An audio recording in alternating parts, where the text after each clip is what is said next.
Buenos días, buenas tardes o buenas noches. Cuando ustedes decidan sintonizarnos, descargarse este podcast, este vídeo y escucharlo o verlo. En ese momento nosotros les transmitimos los mejores de nuestros deseos y dentro de esos deseos está, lógicamente, que este espacio que vamos a grabar, este vídeo, este podcast, pues a ustedes les interese. Miren, hoy venía decidido a hablar de Feijóo. Al fin y al cabo, esta semana última ha sido cuando Feijóo ha empezado ya a hacer declaraciones, actos, como presidente in pectore. De hecho, no hay ningún otro candidato del Partido Popular y, por tanto, del principal partido de la oposición. Quería escudriñar algunas de sus palabras con nuestros invitados y ver qué podíamos esperar, si había alguna lección que sacar o no, si podíamos deducir algún tipo de actitud del que va a ser el líder del Partido Popular. Sin ninguna duda, ya lo es, pero de forma oficial a partir del 1, del 2 o el 3 de abril.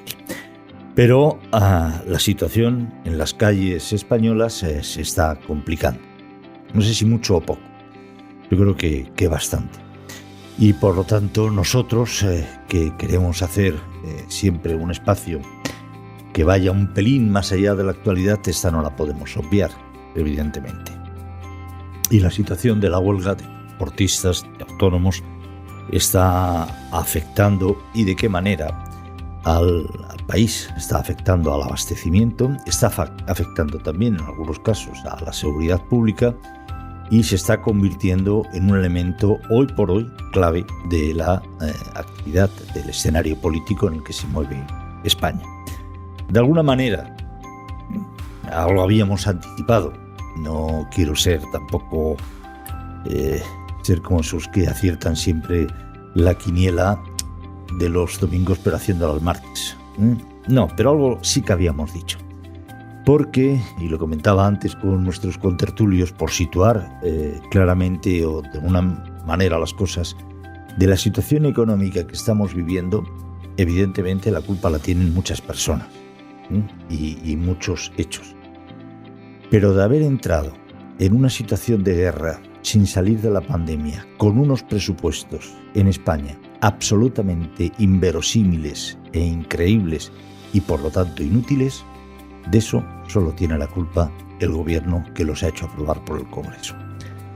Y esos presupuestos, que en cualquier familia o en cualquier empresa son la hoja de ruta, es la Biblia, a través de la cual se guían, se deciden inversiones, se recortan gastos, se aprueban gastos.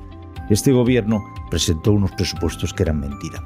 Y lo decía todo el mundo, incluso instituciones muy próximas al gobierno. Lo dijo el Banco de España, lo dijeron instituciones económicas desde la A a la Z. Lo dijeron todos menos el gobierno. Nadia Calviño, la ministra de Economía, la vicepresidenta primera del gobierno, hasta hace 2 días, decía que estos presupuestos eran incluso, estaban basados en cifras moderadas y en supuestos muy moderados, nada radicales. Era mentira. Era mentira. ¿Porque son unos mentirosos el gobierno? Pues no lo sé. Y líbreme Dios de emplear palabras tan gruesas contra nadie, ni siquiera contra un gobierno que se merece esto y algunas cosas más. No, lo que eran unos presupuestos absolutamente ideológicos, utilitaristas, para la política que este gobierno quería decir que estaba haciendo. Porque este gobierno, y perdónenme la grosería escatológica, hace ideología hasta cuando me hace ideología. Y de esos polvos estos lodos, de esos presupuestos absolutamente fantasiosos, increíbles, negados ya por la realidad antes, bastante antes de que empezara la guerra, viene el desconcierto del que parece hacer gala el gobierno y del que vimos una muestra no solamente en la respuesta que está dando a las protestas que se están extendiendo por las carreteras españolas, sino incluso en la última sesión de control al gobierno, en el desconcierto, el knockout que mostraba el presidente del gobierno. Preguntas de oposición, pero por ejemplo las preguntas de Abascal. Hay un vídeo en el canal de Economía Digital de YouTube que, también lo comentábamos antes, me ha dejado, pues, que quien que les diga no ha dado.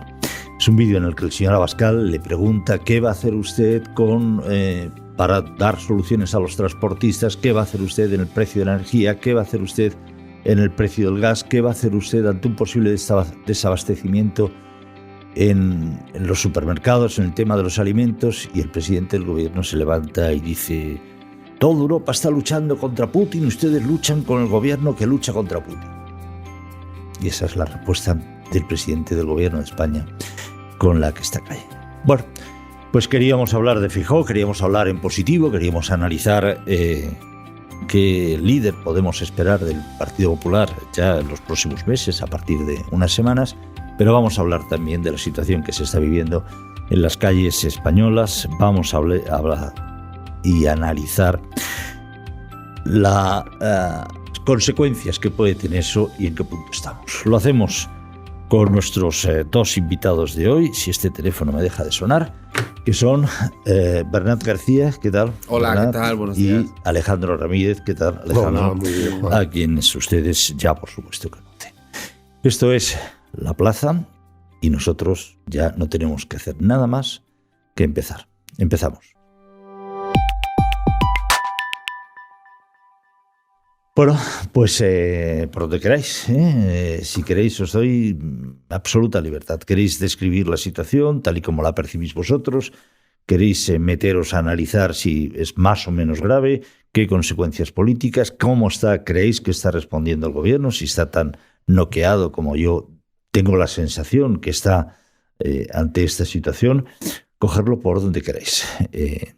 A vuestra disposición. Alejandro.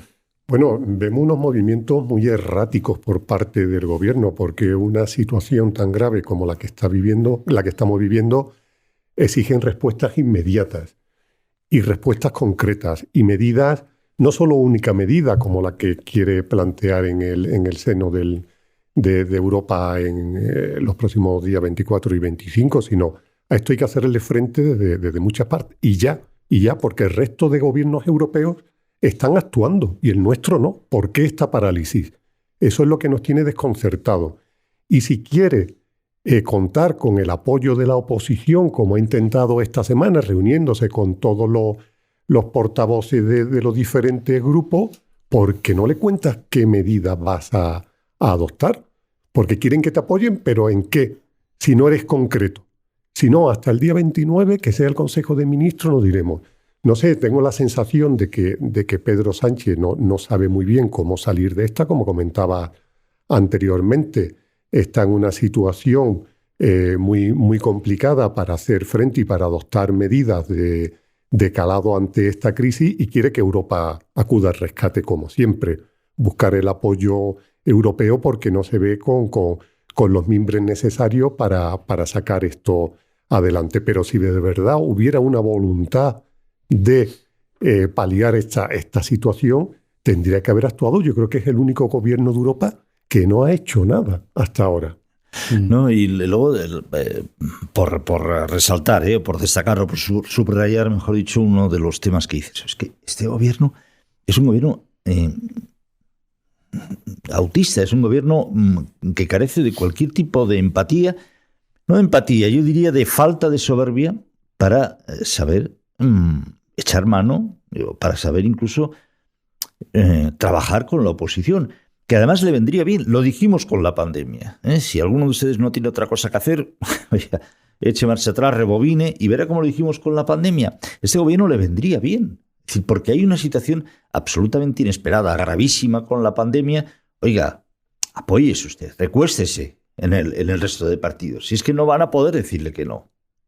Diga, oiga, venga, vamos a ver aquí, señor Casado entonces, señor Arrimadas, señor no sé quién. Venga, estoy pensando estas medidas, si os ocurren otras, vamos a demostrar al país que estamos unidos para afrontar una situación tan grave como la que se nos viene encima. No lo hizo, hizo algo parecido. Requiere unidad, necesitamos estar todos unidos, ¿vale? Camarada, ¿pero unidos en qué? ¿En qué exactamente? Dime algo, porque unidos por unidos, no lo sé. Y ahora pasa lo mismo. Una situación de guerra, una situación que está provocando lo que ya hemos dicho y todo probablemente nuestros oyentes saben. Hay que trabajar, este país tiene que estar unido, ¿vale? ¿Pero en qué? ¿En qué? Y luego tú me contabas antes, y perdona Bernat, decir, hombre, le echas en cara a Cuca Gamarra, le echas en cara a Santiago Abascal que no respalden al gobierno, pero oye, pero si es que tu gobierno no te está respaldando a ti. Vamos a ver, primero pon orden en tu casa, ¿no? Porque es que me estás pidiendo una unidad que tú eres incapaz de forzar y que eres incapaz de lograr en tu gobierno. Bueno, pero ¿esto qué es? Perdona, Ferran. No, estoy de acuerdo. Yo esta mañana volví a escuchar a Pedro Sánchez denunciar que todas las manifestaciones de las que ahora hablaremos y todas las huelgas y los severos problemas que tenemos en este país que estaban motivados por la ultraderecha, ¿no? Entonces, a Sánchez es que hay que preguntarle si la ultraderecha no es él. Es que igual en este país la ultraderecha es Pedro Sánchez. Porque yo no he visto nadie que arrastre tanto los pies como este gobierno a la hora de poner medidas efectivas para ayudar a las clases trabajadoras, por supuesto, y a las familias medias y a la ciudadanía en general. Hace en la sesión de control que tú comentabas, Pedro Sánchez, que eso lo hace muy bien, anunciar cosas a bombo y platillo, dijo que iniciaba una ronda de contactos con los partidos políticos de la Cámara para abordar soluciones urgentes, bla, bla, bla, bla. Bien, se reunió creo que el primer día con el PP, con Ciudadanos y con el PNV.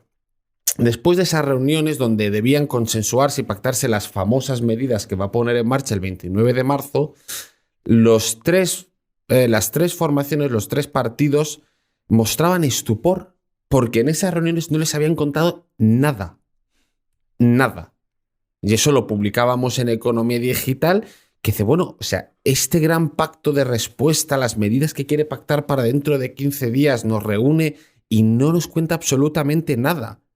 Vuelven a arrastrar los pies, vuelve a ir, por supuesto, por detrás. No sé si Pedro Sánchez dice que es el gobierno que lucha contra Putin.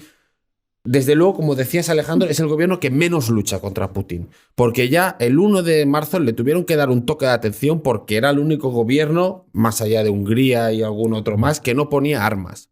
El único gobierno que no estaba proponiendo, lanzando, digamos, iniciativas energéticas para ayudar a la distribución de GNL, de gas, al resto de socios de europeos que podían ver cómo se les cortaba el gas los rusos. Los únicos que no, que había que hacer molinos verdes y que evidentemente lo de ampliar la capacidad gasística pues que no entraban en los planes del Ministerio de la Transición Ecológica. El único país, como tú dices, que todavía no ha bajado los impuestos. Es que estamos aquí con unos con otros diciendo que si vamos a bajar el tope del gas, que voy a hacer una cumbre bilateral con Portugal, que es lo que dice Sánchez. No, cumbre bilateral con Portugal, es que parece la Eurocopa. ¿Quieres hacer el favor de bajar los impuestos? Mañana. Y Portugal ya está actuando, como Portugal, Francia, como Alemania, como Polonia, como todos los países. Todos los países están actuando y aquí nosotros es que todavía estamos esperando a no sé qué, a que coincida en algún acto donde Pedro Sánchez, donde salga el sol y pueda hacerse unas fotos y coincida con la entrevista que va a pactar con algún lado, que es lo único que le importa a este gobierno, la política comunicativa. Y en eso está. Porque además de, evidentemente, que tiene problemas serios con sus socios de gobierno, porque evidentemente los socios de gobierno tienen una agenda ideológica que es muy importante para ellos y lo importante son los carriles bici y otras historias que son los con lo que quieren concurrir a las próximas elecciones, es que además de ya dificultad para sacar adelante, tienes a la vicepresidenta Yolanda Díaz que se despierta ahora cogiendo, como se ha cansado ya de la reforma laboral y se ha cansado de los temas de si derogamos o no, ya el juguetito se le ha gastado ya, se le ha acabado las pilas, ahora, ay, mira, las eléctricas. Y ahora sale y está haciendo su rocho anunciando que quiere poner un impuesto a las eléctricas. Una cosa que no había salido, estamos hablando de cortar los beneficios, que son beneficios de la producción energética, etcétera, etcétera.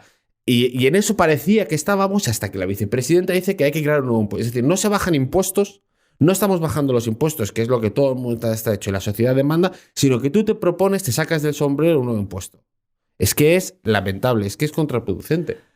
Vamos a la última, de la vicepresidenta, la señora Yolanda Díaz, la gran esperanza blanca de la izquierda y otras clases de este país, que es que de verdad que es que nos gustaría apoyarla. Pero voy a poner dos anécdotas de la señora Yolanda Díaz. diferente. Porque es que no debemos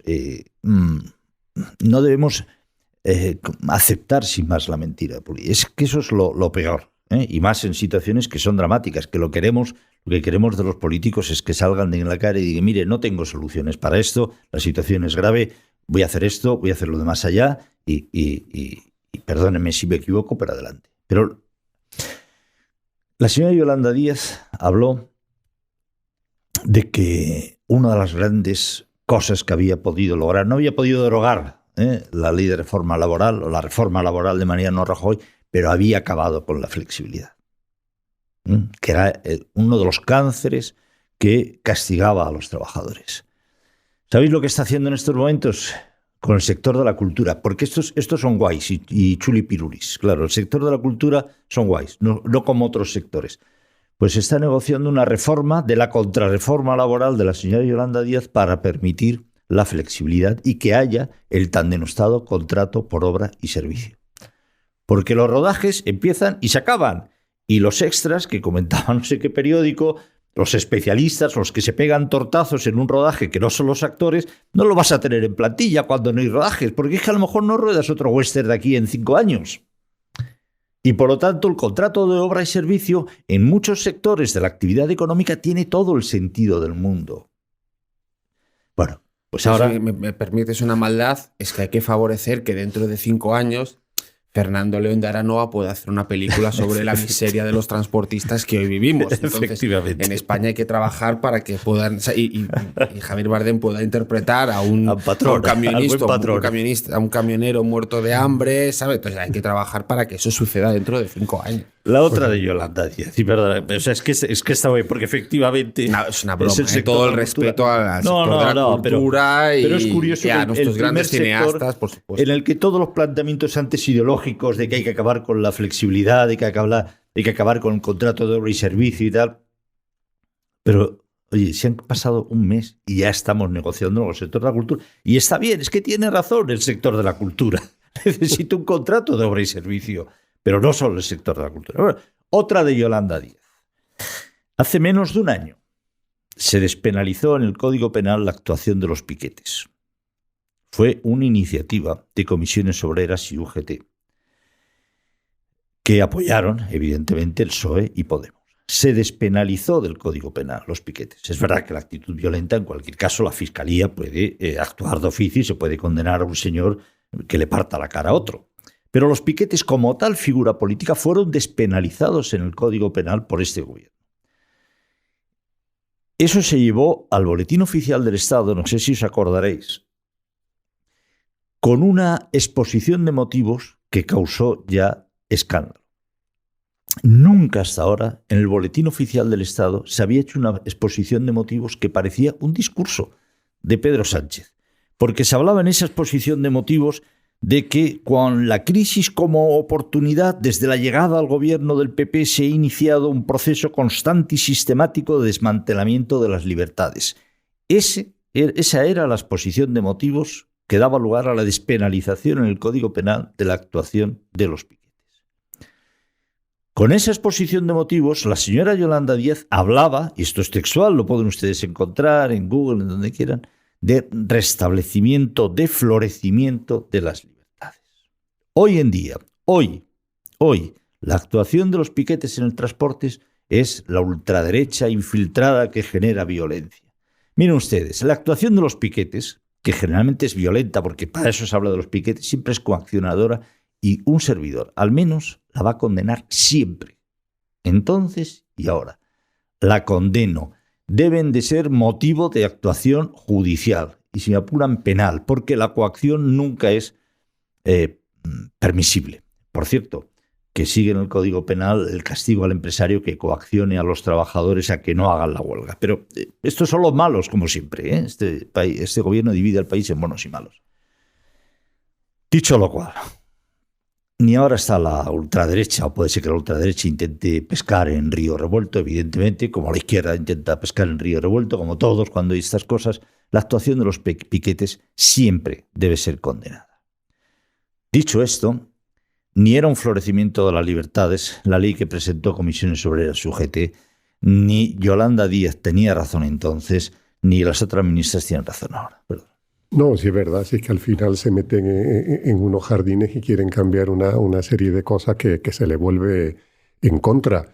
Y en el caso Por cierto, y perdona, pues sí,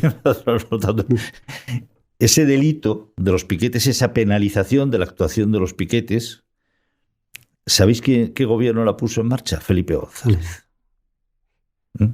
No, tampoco era ultraderecha, que sepamos, salvo que estemos en una confusión como Bernat aducía ya quién es la extrema derecha.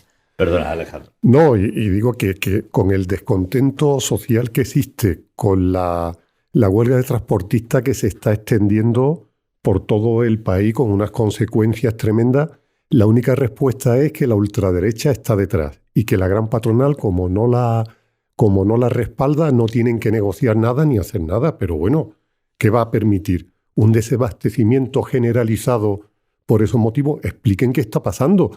Porque aunque la gran patronal no esté apoyando la huelga, individualmente todos los transportistas se están sumando porque están en una situación límite. Entonces, no creo yo que hacer el Don Tancredo en estos momentos sea la opción más recomendable. Y al final se vio en el tema de las armas, como comentaba Bernat, cómo tuvo que rectificar el gobierno a los 3 días y hacer todo lo contrario. Yo veo muy lejos la fecha del Consejo de Ministros del día 29. Quedan 2 semanas por delante. Esto va a ir a peor cada vez más. Yo creo que va a tener que hacer un giro. Dudo mucho de que pueda aguantar en esta posición el gobierno hasta entonces. Bernat, ¿la ultraderecha detrás? Sí, no, la ultraderecha... vamos, eso es el debate que, si os fijáis, lo que se está intentando construir, el gobierno no está tomando iniciativas políticas concretas, pero sí está construyendo un relato, evidentemente, que es el de equiparar todo lo que va a pasar este fin de semana. Va a ser muy importante a nivel de manifestaciones, de movilizaciones, tanto del campo como en las ciudades. Hay convocadas manifestaciones por Vox, también algunos alcaldes del Partido Popular. Va a ser muy importante. Donde el gobierno, me da la impresión que donde está es en crear el relato de que lo que vamos a ver los próximos días en España son los chalecos amarillos.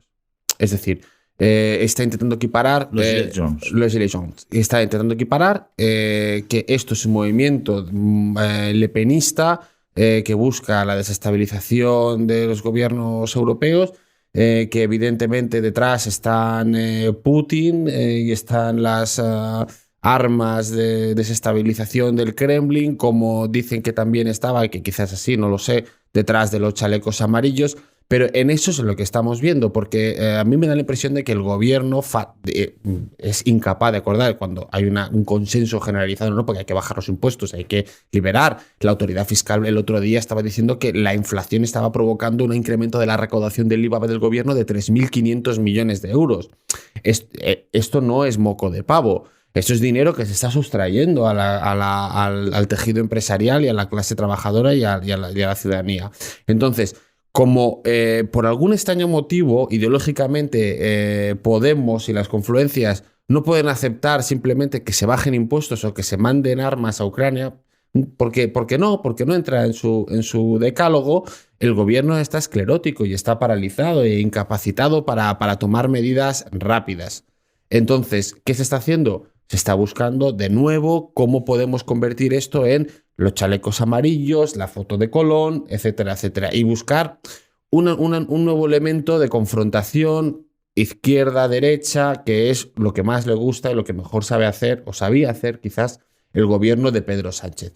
Lo que me da la impresión a mí es que la situación se está agotando. Es que los problemas que están afectando a toda la ciudadanía. Si uno va a comprar al supermercado, duele, hace daño ya salir de un supermercado. Se está notando y el gobierno tiene que empezar a bajar de su relato político. Parece que ya es negativo de Iván Redondo, ¿no? Como si fuera una PCR, se lo sacó Iván Redondo de encima, pero sigue teniendo síntomas o sigue en ese relato ficticio. Y yo creo que se lo van a comer. Y al final el gobierno, como dice Alejandro, terminará cediendo, bajar impuestos y tomará medidas, pero siempre tarde.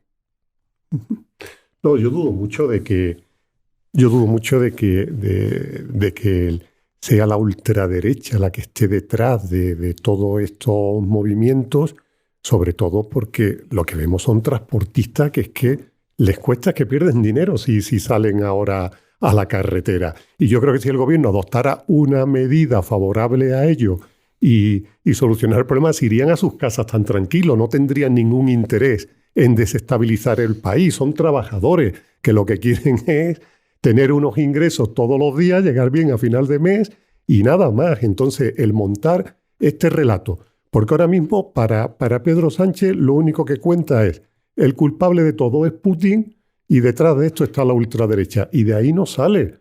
Y es verdad que Putin es culpable de muchísimas cosas, pero aquí se arrastran otras en las que no tiene nada que ver, que lo único que ha hecho ha sido agravarlas.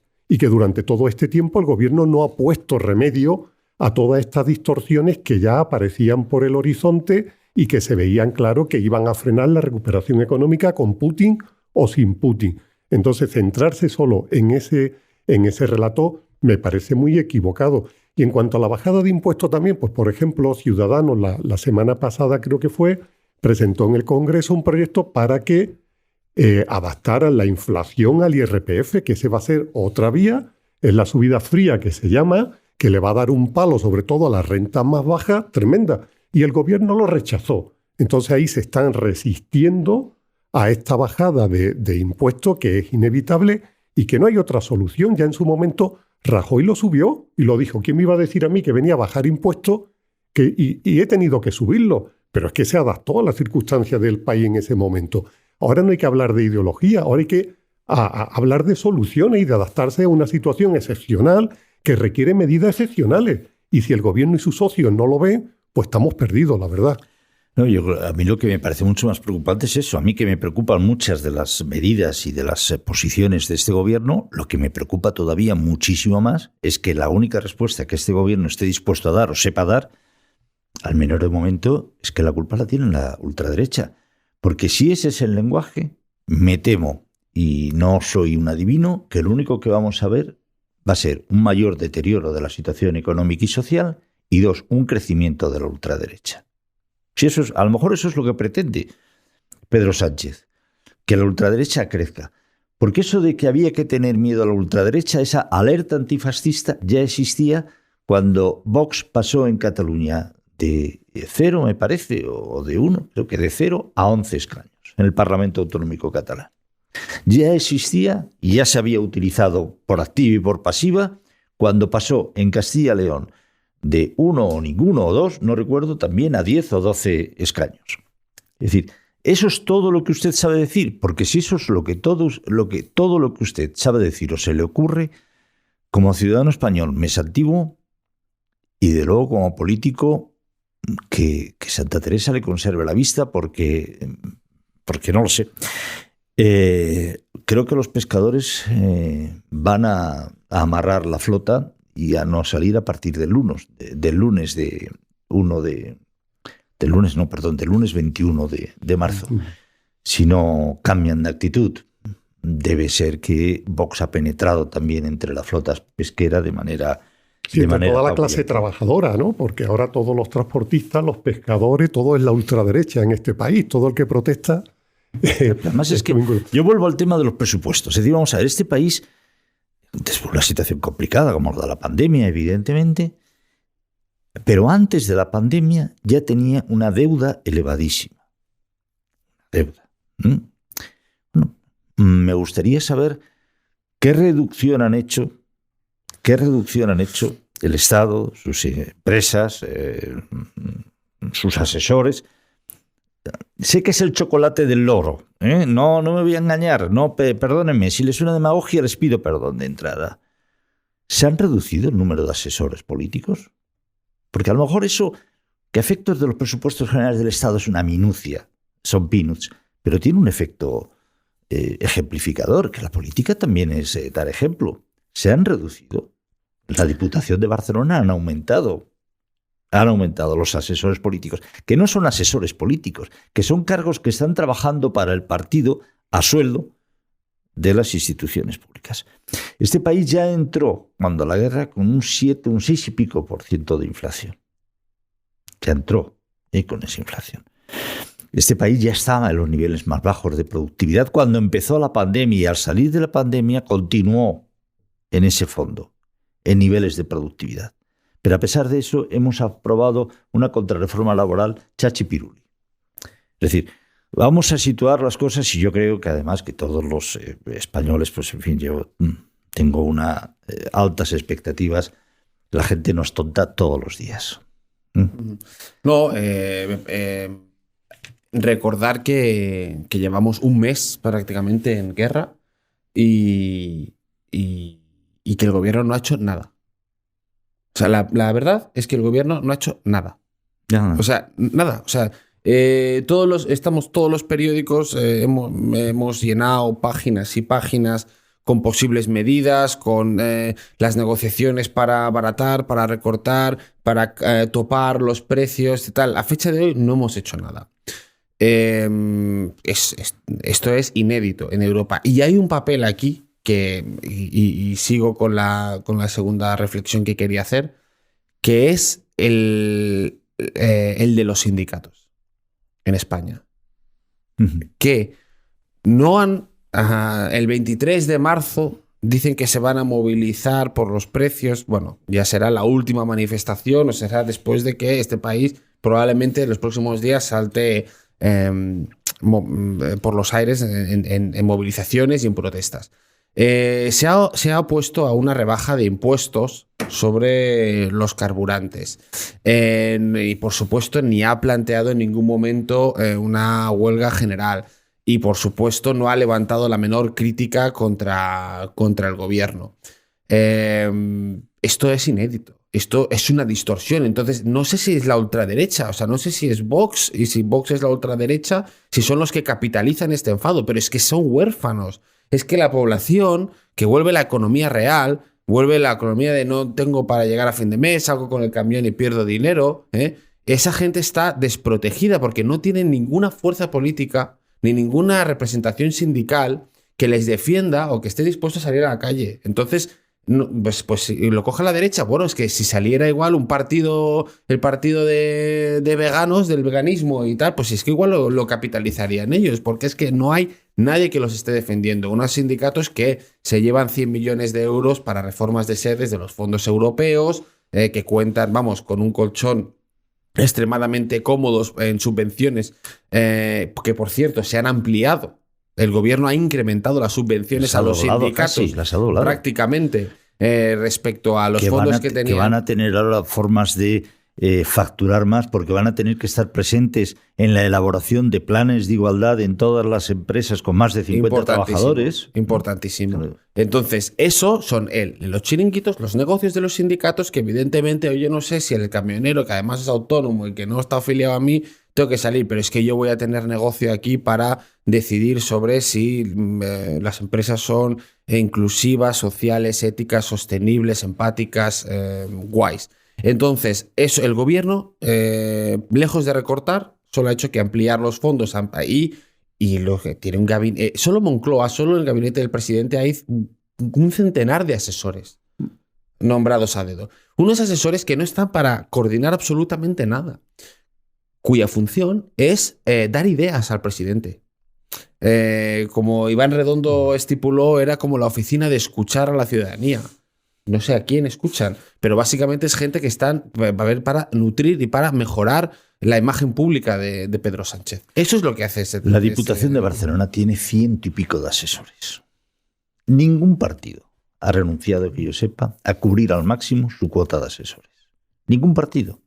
Ni siquiera los que venían a luchar contra la casta política, que los tienen todos ahí. El Ayuntamiento de Barcelona tiene no sé cuántos asesores. El área metropolitana de Barcelona tiene no sé cuántos asesores. Los consejos comarcales en Cataluña lo ignoro. Lo ignoro. ¿Tiene sentido esto? Todos los partidos, o sea, todas las administraciones tienen muchísimos asesores y eso es una Eso es evidentemente está malo, debería recortarse. Pero Pedro Sánchez, aparte de todos los asesores que tiene, sí que ha creado un departamento explícito de superasesores, un cuerpo de asesores de corps que tiene ahí, que eso sí que eso es nuevo. Eso es una cosa que ha puesto en marcha Pedro Sánchez solo para mejorar su imagen pública. O sea, bueno, solo puntualizo. ¿Y no creéis, por no hacer demagogia, que tendría sentido en estos momentos? Recuerdo además una frase de Feijóo, que así ya introduzco el tema Feijóo, me gustaría que habláramos la primera semana, que hiciéramos una valoración. Que ha dicho una frase, de hecho, quizá los políticos tengamos que vivir un poco mejor, un poco peor, para que los ciudadanos puedan vivir mejor. Y no sería en estos momentos que tantas personas lo están pasando mal y que tantas personas lo van a empezar a pasar mal o pasar peor. Decir, oiga, mire usted, cubrían un papel, pero vamos nosotros también a apretarnos el cinturón y vamos a reducir el número de asesores a la tercera parte. Y eso no daría a la ciudadanía, decía, joder, tengo unos tíos que están ahí, que son sensibles, que cuando a mí me van a subir la hipoteca, me está subiendo la cesta de la compra, pero en la empresa me han dicho que no me pueden subir el sueldo porque la cosa no da para más. Veo que estos tíos se solidarizan y que ahí, oye, también están por esto.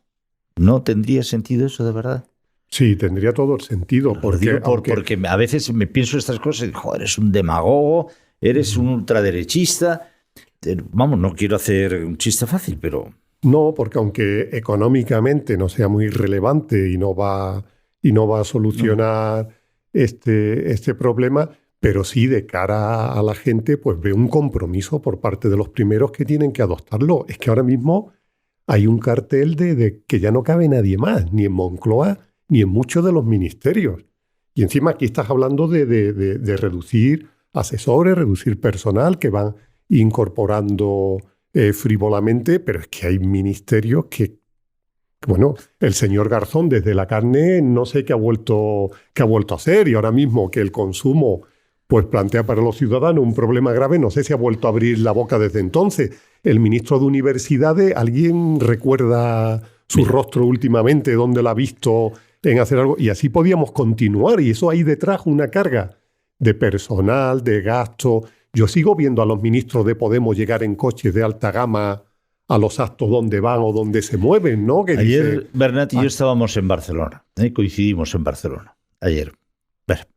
Pues al lado de donde estábamos comiendo, por cierto, frío de narices, al lado donde estábamos comiendo había una oficina europarlamentaria, mobiliario más alto nivel. En la puerta, entrada, Comín, Puigdemont, Ponsatí, estábamos no sé qué, una oficina europarlamentaria en Barcelona.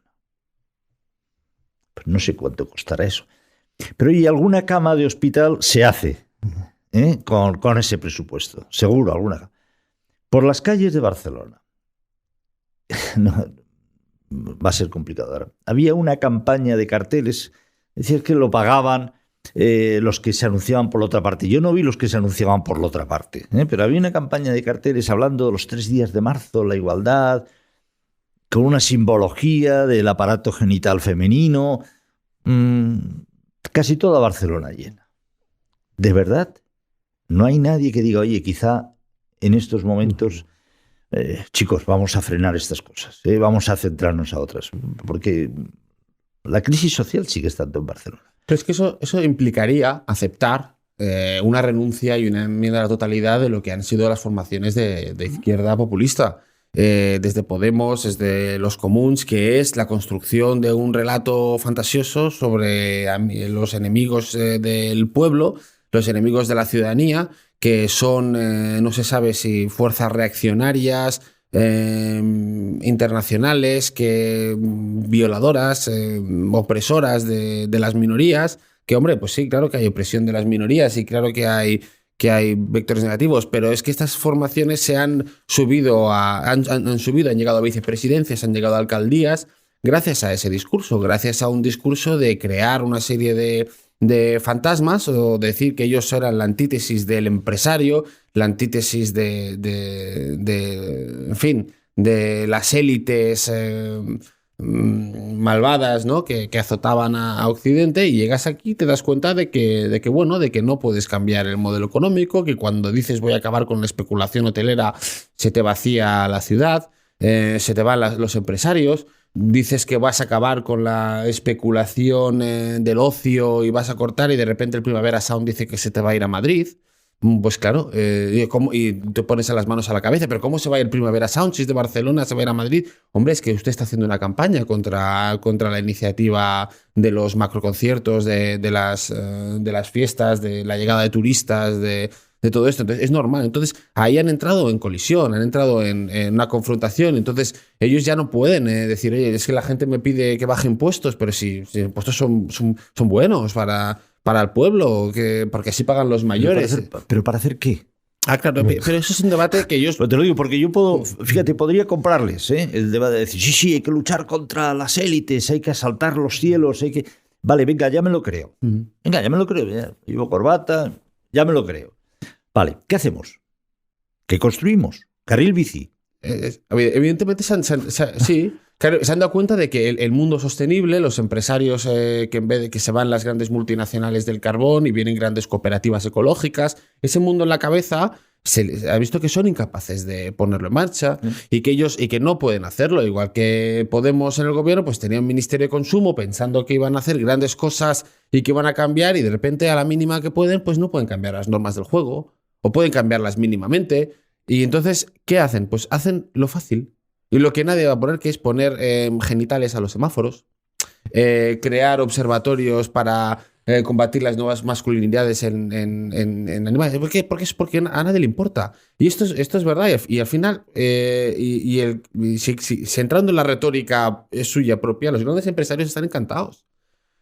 Esta gente que venía a expropiarles y a nacionalizarles los negocios, ven que el gran esfuerzo de los partidos de izquierda es que van a poner planes de equidad, de sostenibilidad, de diversidad, y les van a decir que tienen que contratar a gentes de minorías y tienen que poner coches compartidos para sus trabajadores. La gran empresa, el IBEX, está encantado con la izquierda porque no les van a hacer absolutamente nada. Y solo tienen que hacer 4 chorradas, con perdón, por hacer todo este movimiento, que no afectan en absoluto sus negocios.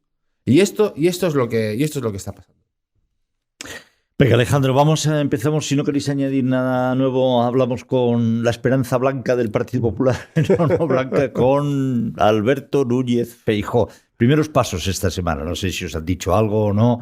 ¿Qué valoración hacéis? Bueno, por encima, por debajo de vuestras expectativas, Alejandro. Se estrenó en la conferencia de presidente arrancando el compromiso de bajada de impuestos de Sánchez, que no se ha visto todavía por ninguna parte, y después en otras intervenciones, yo he visto una de cal y una de arena.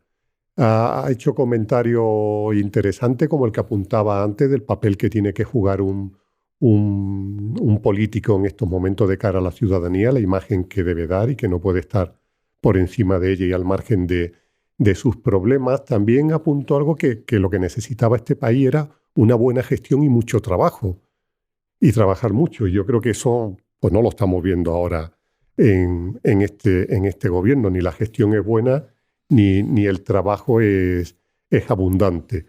Pero después me llamó la atención que se metiera en el charco del tema de la violencia intrafamiliar, machista, vicaria. Yo creo que a esta altura, en estos momentos, sí, reaccionó, rectificó, pero bueno, a mí me dejó ahí un sabor un poco. Yo creía que él iba a estar un poco por encima de ese debate, que no se iba a dejar enredar en él, y creo que no le favorece, y que a partir de ahora tendría que evitar esos charcos, porque no creo que en este arranque de su camino hacia la presidencia del PP pues tenga que entrar en algunos aspectos que no lo veo necesario. Bernat. Sí, yo evidentemente se ha pasado por Castilla y León. Lo de la violencia intrafamiliar fue motivo de polémica. En Andalucía también. En Andalucía lo ha sido ahora porque el consejero se refirió y luego tuvo que rectificar. Sí, dedicar tiempo a eso me parece que es un error, porque evidentemente Feijóo no tiene que estar ahí. Pero bueno, que todos condenamos la violencia machista, lógicamente, que estamos supuesto. en contra de ello, pero lo que el entrar diferenciando, distinguir una cosa, separar, yo creo que eso es completamente absurdo. Mira, hay que combatirla y punto. Yo personalmente no tengo ningún problema en que llamemos violencia de género y sea violencia si es la intrafamiliar, incluye la violencia de género, incluye otra, oiga, y me parece bien, y tiempo habrá, de verdad, tiempo habrá para discutir todas estas cosas y los gobiernos se van a conformar y, oye, igual, pues es verdad que en esta batalla cultural de la derecha, pues hay estos roces, pero lo que tiene que hacer Feijóo, o lo que hace, como tú apuntabas, a medias, es liderar la oposición firmemente, porque y lo digo para Feijóo. Yo entiendo que Feijóo ahora mismo está en una disyuntiva, ¿no? Porque claro, él siempre ha querido distanciarse de Vox, o siempre ha apostado por el institucionalismo, por la moderación, por la figura de la gestión frente a Pablo Casado, por ejemplo, que pues podía tener una fuerza discursiva mayor o podía tener arreadas de estas que más Feijóo ahora mismo está diciendo, ¿qué hago? ¿Me pongo al frente de la manifestación de este fin de semana en Colón? ¿Me lidero el movimiento de los transportistas o asumo esa figura de moderación para acordar o para tender un puente a Pedro Sánchez para ofrecer una salida, para poder pactar? Porque claro, si yo voy a la manifestación y me pongo ahí, pues luego será más difícil, en fin. Entonces yo creo que en este debate de qué es lo que tiene que hacer el Partido Popular en esta disyuntiva, si coger una posición fuerte, enfrentarse al gobierno definitivamente por la crisis económica y del consumo, o guardar un perfil bajo e intentar rebajar las fuerzas. Lo que pasa es que volvemos a salir a Ayuso y Almeida, es gente que probablemente va a salir a las calles, probablemente va a capitalizar alguna de las manifestaciones, algunos de los enfrentamientos, como está haciendo ya Ayuso. Ayuso es la que más vehementemente está pidiendo medidas al gobierno, y es posible que la veamos ensalzar todavía más su figura pública en los próximos días, con lo cual Feijóo o toma una decisión o se verá en la misma tesitura que se vio su antecesor, que es la del eclipse. Feijóo ya ha hecho algo en Galicia, no sé si es una medida muy, muy grande o pequeña, no lo sé, un bono de 100 euros a las familias con rentas más bajas para paliar el aumento de coste de la electricidad. No sé si es mucho o poco, suficiente o insuficiente, o ha habido otros líderes que han hecho otras cosas, no lo sé. Es decir, es muy difícil ante esta tesitura, ¿eh? La política es difícil. Yo, si me escuchara, que no me escucha, o creo que me escucha poco o no me escucha mejor, Feijóo, yo le recomendaría dos cosas: economía e institucionalismo. Es decir, trato y gestión honesta de las instituciones, respeto a las instituciones, no más tomaduras de pelo como la del último sesión de control al gobierno, gestión honesta de las instituciones, de verdad, papel ejemplificador de las instituciones, institucionalismo y economía. Hay que ponerse frente, hay que exigir al gobierno cada día, desde cada plataforma, que tome medidas, sugerirle medidas nuevas, y luego se le apoye en todo lo que sea, pero economía e institucionalismo. Y me da miedo de que este gobierno, que estoy seguro que con Feijóo podría tener un aliado para las medidas difíciles que va a tener que tomar, vuelva de nuevo a caer en la soberbia, en la prepotencia. Y uno, lo comentaba antes con Alejandro, se lleva las manos a la cabeza y dice, por Dios, que una ministra portavoz del gobierno, como la señora Isabel Rodríguez, que tampoco es que tenga un currículum así para deslumbrar a Harvard ni a Oxford, Isabel Rodríguez y tal, quiera menospreciar al señor Feijóo, diciendo que es, como ha dicho, no quisiera mentir, que es un dirigente autonómico con aspiraciones. Cuando, señora Rodríguez, si usted era alcaldesa de Puertollano hasta hace 2 días, no de Roma, ni de París, ni de Boston, alcaldesa de Puertollano, que es una ciudad maravillosa, que merece todos nuestros respetos. Pero oiga, Luego es difícil tender puentes, hasta en política. Usted déjese de menospreciar y de insultar a un señor que ustedes en estos momentos, porque ustedes no van a poder, porque ningún país va a poder hacer frente a lo que tenemos por delante con un solo partido, en base a las recetas o las medidas de un solo partido. Oiga, no empiece por ahí. Empiece por respetar, por mostrar cariño, por empatía, porque va a ser importante que todos los partidos, que haya unidad en base, no a que se lo pida al señor Sánchez, sino en base a cosas concretas, porque va a haber que tomar medidas duras. Y le vendrá a usted bien tener amigos en lugar de enemigos. Porque va a haber que decirles a los funcionarios, y no porque sean los peores trabajadores, sino porque es lo más fácil, porque coges el presupuesto, capítulo 1, y ahí lo tienes. Pues que probablemente tengan que reducirse el salario. Porque va a haber que decírselo. Y le va a venir bien a usted que le haya apoyado en eso los principales partidos del arco parlamentario. Porque si no, se los va a encontrar ustedes en la calle. Y no le va a quedar más remedio que decir que es la ultraderecha, y ya cada vez le va a querer menos gente. O sea que incluso desde su perspectiva sea un poco más inteligente. Y va a tener que decirle ustedes a los agricultores y a muchos empresarios que aquellos que esperaban el chorro de millones de la Unión Europea en este momento se van a tener que gastar en industria militar y en gasto social. Y por lo tanto va usted a necesitar probablemente encontrar el cariño, el respaldo de otros partidos del arco parlamentario. Y mal va a empezar usted si con el principal partido de la oposición ya empieza menospreciando a su líder con algo tan gratuito como decir un dirigente autonómico con aspiraciones. Hombre, en fin, que usted tampoco es Angela Merkel.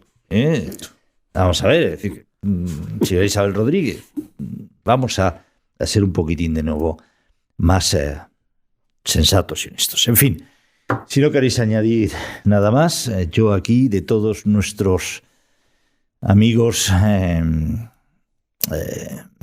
lectores, ¿cómo se dice? Televidentes, ¿no? Los que ven vídeo, no sé cómo. Telespectadores, como en la tele dicen, ¿no? De YouTube, muchísimas gracias por descargarse, por sintonizar.